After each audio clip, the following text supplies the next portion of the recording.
She said it during the investor pitch, not to them, to me. Ownership is not always the same as leadership, she stated, hands folded neatly on the lacquered edge of the table. Her tone carried no edge, only gravity disguised as perspective. Sometimes progress requires stepping back. The room responded with polite nods, pens flicking across branded notepads. I knew what they heard: collaborative humility. I knew what she meant: narrative removal. Mine. I did not correct her. I adjusted the slide behind her instead, highlighting our core metrics. My voice remained steady, factual, unemotional, but inside I had marked the line. When the meeting ended, she stood first, smiled, thanked the investors with the warmth of someone offering clarity rather than selling it. I let her take the spotlight. She believed it was hers now. Outside the conference suite, I remained behind under the pretext of syncing next steps with the analysts. In reality, I watched the expressions that followed her exit. They were interested, curious, but also cautious. One of them leaned in and asked, "Is she planning to spin this off solo?" I returned his question with a measured look.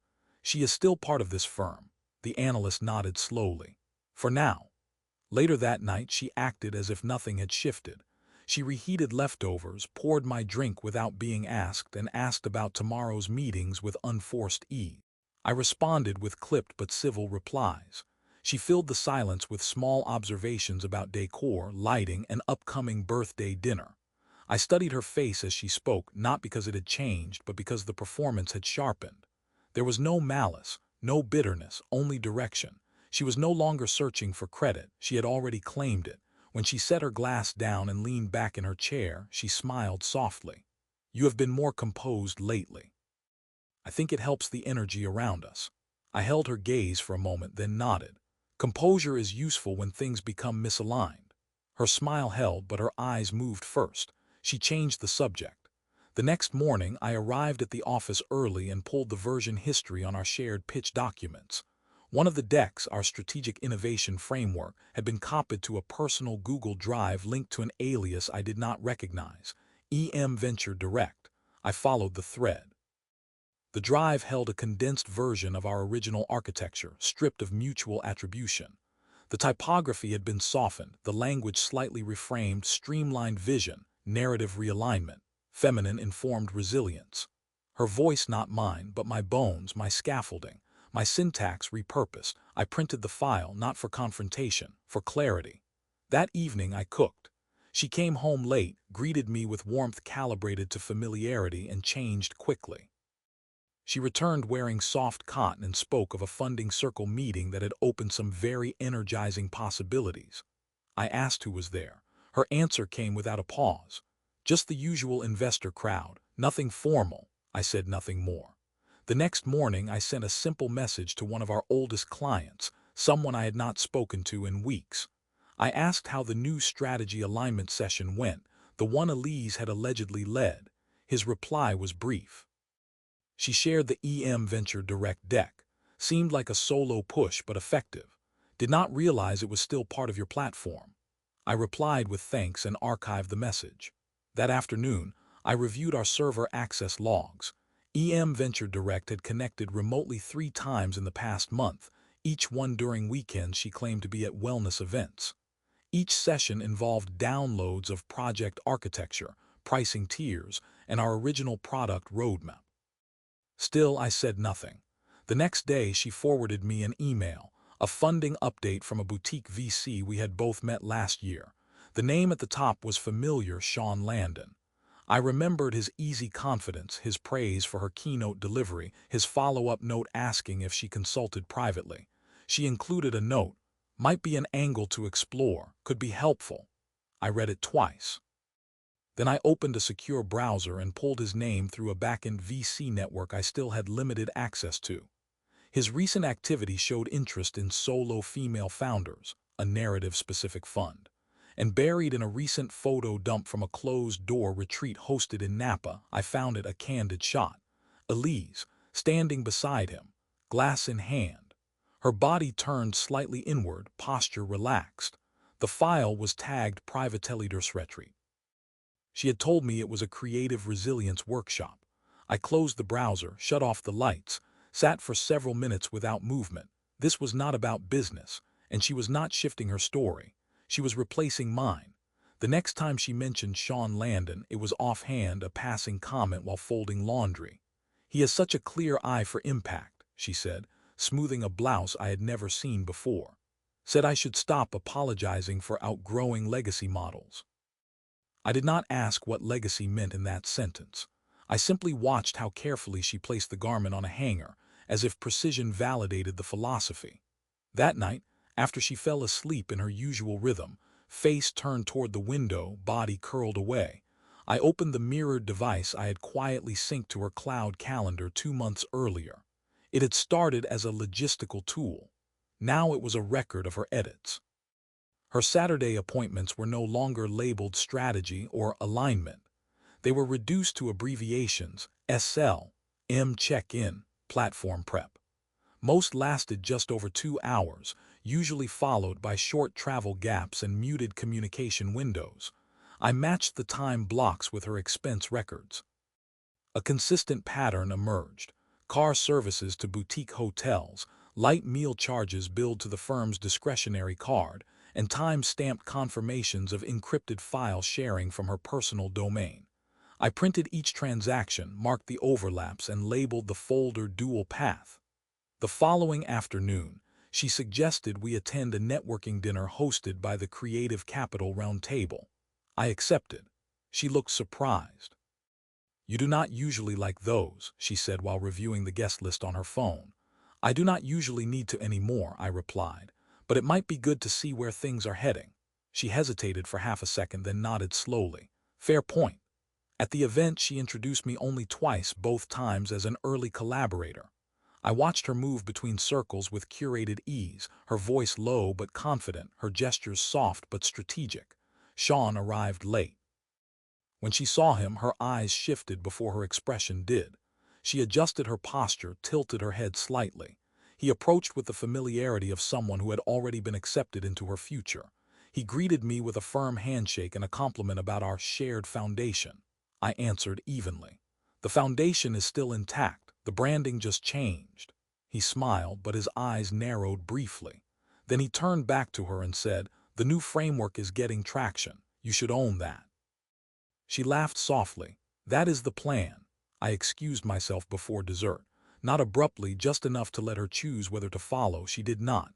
At home, she filled the space with soft conversation, asked how I had found the event, said she appreciated me showing up. I responded with a neutral hum. She interpreted it as support. That weekend, she left for what she called a vision planning retreat. I did not ask for the location. She offered none. Instead, I used the time to access a shared folder she had once left open during a collaborative sprint, a project drive linked to her consulting materials. One subfolder had been marked Legacy Drift, internal only. Inside were modified pitch decks with her name as sole strategist, stripped of any original timestamp data. But the file metadata had not been scrubbed completely. In the Properties panel, buried in the Advanced Data tags, my original user ID was still listed as Origin Author, modified only by EML Forward, EML, her initials, the same alias used on the licensing request filed last week with a partner platform we had built together, one that was suddenly being rebranded under a new entity name, VIREVO. I ran the name through an IP registry. Registrant, Elise Monroe. Partner contact, Sean Landon Ventures. No co-founder listed. I stared at the screen for several minutes, not from shock, from calculation, because now it was not just a redirection. It was a replacement, and I had every step of it time-stamped, signed, and architected in my hand. She returned from the retreat with a scarf tied loosely around her neck, silk, expensive, unfamiliar. She poured 2 glasses of wine before unpacking her things and asked with a casual softness, "Did you get any clarity while I was gone?" I watched her remove a travel-sized diffuser from her bag, marked with the word reframe in elegant font. "I did," I said, keeping my tone balanced. "About sequence." She tilted her head slightly as if trying to interpret the word. Then she smiled and said, "That sounds like progress."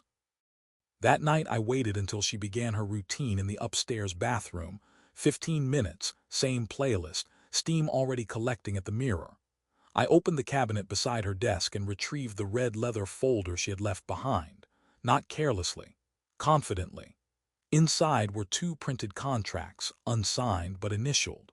The first was a provisional equity split for a new narrative consultancy collective under the VIREVO name. The second was a draft licensing agreement for our firm's original strategic design platform. Both carried her signature under Elise Monroe, lead vision architect. Beneath those was a one-page letter of intent addressed to Sean Landon Ventures, confirming her exclusive alignment for all future consulting work previously shared under legacy frameworks. I scanned every page and uploaded them to an encrypted drive labeled Continuity Claims. Then I placed the folder exactly where I had found it. I did not disturb a single corner. At breakfast, she placed a bowl in front of me and spoke lightly about switching coffee brands. I nodded and stirred in silence. "You seem like you are breathing easier these days," she said, watching for reaction. I kept my eyes on the spoon. "Breath is good when the noise stops," she smiled faintly. "It is quiet lately." "Quiet is informative," I said. That afternoon, I contacted a former strategist we had worked with during the firm's early launch. Someone Elise had always described as too technical, not emotionally expansive enough. He had since moved into a role advising IP protection groups. I asked for a favor, a forensic review of brand evolution patterns within our archived collaboration files. He called me back 24 hours later. "There is significant overlap," he said plainly. "Language, cadence, even the way she phrases transformation arcs, it is derivative." "Derivative from where?" I asked. He paused. "From your original structural drafts. The emotional language may have shifted, but the pattern underneath is the same. She did not build a new model. She softened yours." I thanked him and added the analysis to the file, not because I needed outside validation, but because influence, once quantified, becomes architecture. The next evening she suggested we take a few days away. "Something light," she said, sliding her hand gently over mine. "We have both been moving fast. It might help us reconnect." I studied her face as she said it, not for deception, for rehearsal. "What will we call the trip?" I asked. "Reset, renewal, or story continuity?" She gave a soft laugh. "You always frame things so precisely." I met her gaze. "Only when necessary." She did not reply, but her expression held longer than usual. She was wondering if I was beginning to suspect, not the surface story, but the spine beneath it. The following day, I met with our corporate legal advisor. I presented the VIREVO documents, the internal file lineage, and the licensing draft bearing her solo signature. I did not present them as accusations. I asked a single question. Does this structure constitute misrepresentation? The advisor read through the materials without comment. When he finished, he closed the folder and looked up. "Yes," he said, "and if that licensing agreement is executed under these terms, it becomes an unauthorized claim of origin." I nodded once. "Are you looking to litigate?" he asked. "No," I said. "I am looking to isolate the origin." He nodded again. "Then you are doing it the right way." Outside his office, I sat in the parking lot for several minutes. No calls, no messages. Just the soft hum of the engine and the weight of clarity sitting like stone on the passenger seat.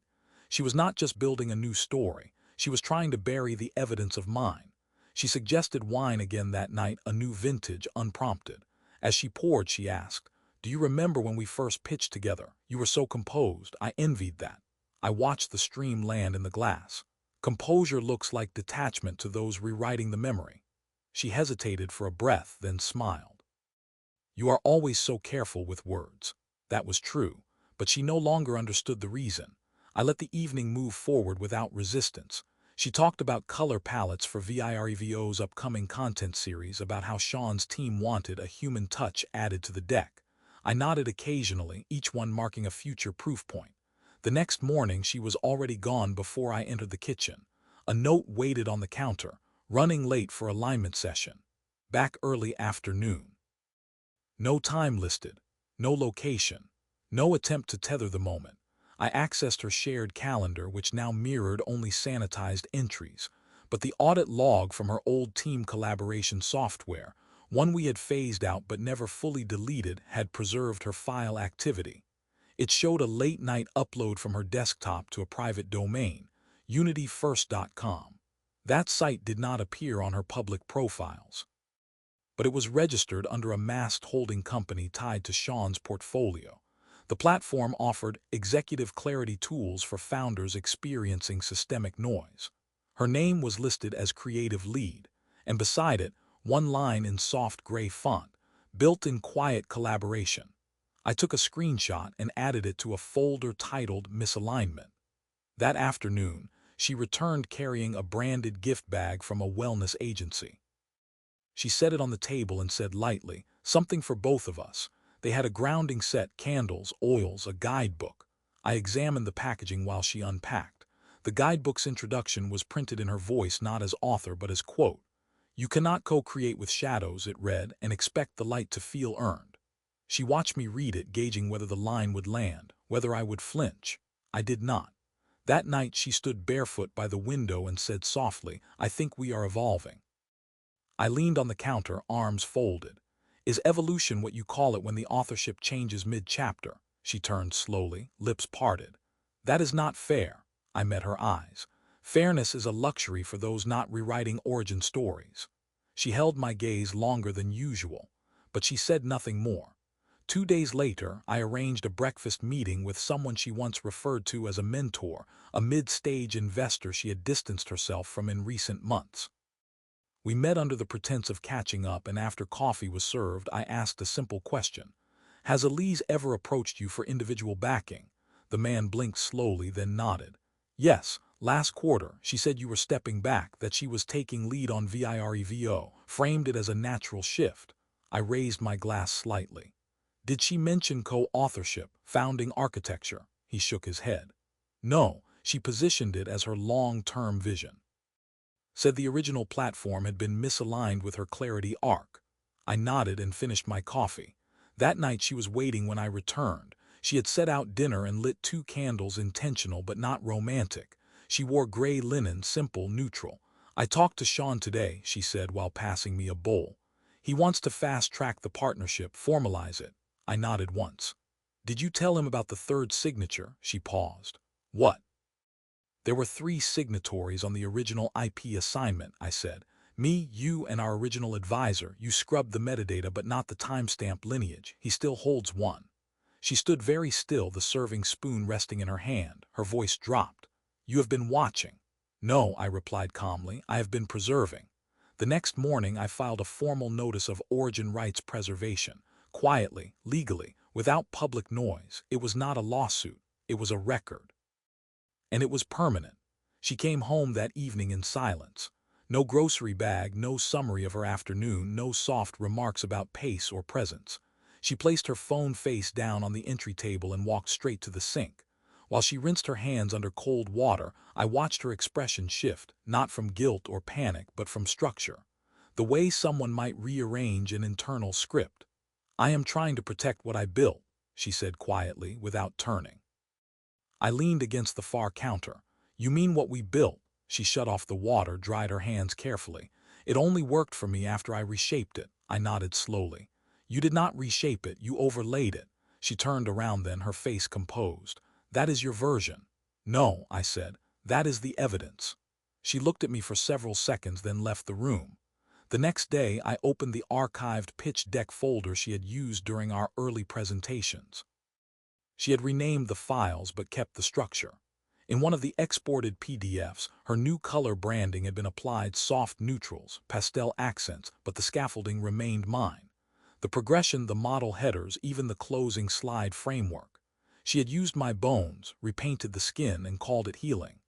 That afternoon, I submitted a request to a professional review board for third-party attribution validation. Not as accusation, as clarification. Their response came quickly. The original files bore my time-stamped authorship. Their reply concluded, "Your framework predates the rebranded materials by 11 months. Attribution remains traceable." I sent no notice to her. That evening she brought up Sean again, casually, said he was getting pressure from his partners and that there might be some shift in rollout timing. I asked nothing. She waited a beat, then added, "I told him we need space before we decide anything further." I looked at her. "You already decided," she blinked. "What do you mean?" You tried to license our work under a false narrative. You positioned me as absent. You staged clarity on top of silence. Her jaw tightened faintly. I never misrepresented anything. No, I said, you omitted. That is how curated memory works. She set her fork down, slower than necessary. You make everything sound so calculated. Only because it was, I replied. She said nothing more. She finished dinner without another word. 2 days later, I received an email from an industry contact who had attended one of Elise's recent VIREVO presentations. Attached was a clip, just under 2 minutes. In it, she described the platform's origin as a process forged under conflict with an unnamed partner who had difficulty relinquishing control. The language was careful. The implication was not. Archived the clip, logged the timestamp, and added it to the preservation folder. That night she entered my office as I was closing my laptop. I have been thinking, she said. Maybe we need to clarify who owns what just to avoid confusion. I kept my tone measured. There is no confusion. She looked at me, searching for something unspoken. Then maybe clarity for clarity's sake. I nodded. Good idea. We will draft that tomorrow. She hesitated before leaving. I am not trying to erase you. No, I said, you are trying to edit around me. And now the edit had a timestamp. By the end of that week, the VIREVO site went offline for maintenance. The homepage was replaced with a single line of text. Refreshing alignment, please check back soon. It was not an outage. It was retreat. I did not ask her about it. I did not mention the clip. I said nothing about the quiet withdrawals beginning to trace behind her, a brand sponsor pulling out, a speaking engagement listed as postponed, one advisor's testimonial removed from the site entirely. She still moved through the house with the calm of someone who believed she could reset the story mid-act and that no one would remember the opening lines. But I remembered. That Monday, I finalized a document titled Foundational Attribution Report. It was not public. It was legal, notarized, sealed, timestamped. It included everything: draft evolution, email thread origins, calendar records, the derivative overlaps, and third-party verification of authorship. I sent a single copy to our joint legal contact with a simple request: keep on file. No distribution, no warning, just record. That night, Elise made salmon and spoke about race centering. She used words like harmonize and pivot. She did not ask how my day had gone. She asked what I needed. I paused mid-bite and set my fork down. I need to know when you decided the narrative mattered more than the relationship. She froze, her knife hovering above a sprig of dill. That is not what this is. I tilted my head. Then what is it? She looked away first. It is growth. No, I said quietly. It is pre-written closure. She did not reply. Later that evening, I passed by her office and paused just long enough to see the screen before she closed it. An unsent email sat open, addressed to Sean. The subject line read, restructuring options. I walked past without comment. The next morning she set a printed packet on the kitchen island. It was stapled, titled Creative Division Clarification M Phase. She said nothing, but her posture was rehearsed. I picked up the packet, flipped to the final page. Her proposal gave her 100% rights to the VIREVO architecture under vision continuity. My name was listed once in a footnote, acknowledgement not attribution. She poured coffee and added cream with slow precision. It just makes things cleaner. You would still retain reference rights, full freedom to use your older frameworks in whatever future direction you choose. I folded the packet in half. You are offering severance from a story we built together. I am offering narrative freedom, she said evenly. I met her eyes. Then do not ask for silence after you rewrite it. Her fingers tensed slightly around the mug, but she did not answer. That evening I uploaded the sealed attribution report to our joint archive with a final note, official record, no response needed unless public misalignment continues. She never opened the file. She did not need to, because she knew what was inside. And she knew the next time someone asked who created the structure, there would be more than one version on record. There would be mine, and mine could not be edited. The following Thursday, she hosted a strategy dinner at the house, small, curated, 3 guests she described as trusted thinkers. I stayed upstairs, silent by design, not withdrawn, intentional. From the hallway, I listened as she narrated her story to them, carefully phrased origin details, emphasis on her evolution, her creative clarity. My name did not surface. Not once. Later that night, after the guests had left and the dishes were rinsed, she lingered in the kitchen longer than usual. She stood by the sink, glass in hand, staring out the window into darkness as if waiting for resolution to arrive through silence. Without turning, she spoke. I want to believe you still respect what I am trying to do. I stayed seated. I respect precision. She looked back at me. You think this is appropriation? No, I said. I think it is subtraction with branding. She nodded once slowly. I have done the work. On narrative, I replied, not on truth. She opened her mouth as if to argue, then closed it again. She turned back toward the window. The next day, I received an encrypted message from a former colleague of Sean's. No commentary. Just an attachment, a licensing offer Elise had extended to a third-party venture capital group. It used my original strategic framework, repackaged under her solo brand, and included a backdated co-development claim she had signed herself. That was not oversight. That was architecture. I forwarded the file to our legal repository. This time I marked the timestamp as active trigger. That evening she said nothing unusual. She asked if I had read the latest industry report. She poured 2 glasses of wine, made a remark about weather shifts, and asked if I was free to join her at an upcoming leadership panel. I declined. She did not press.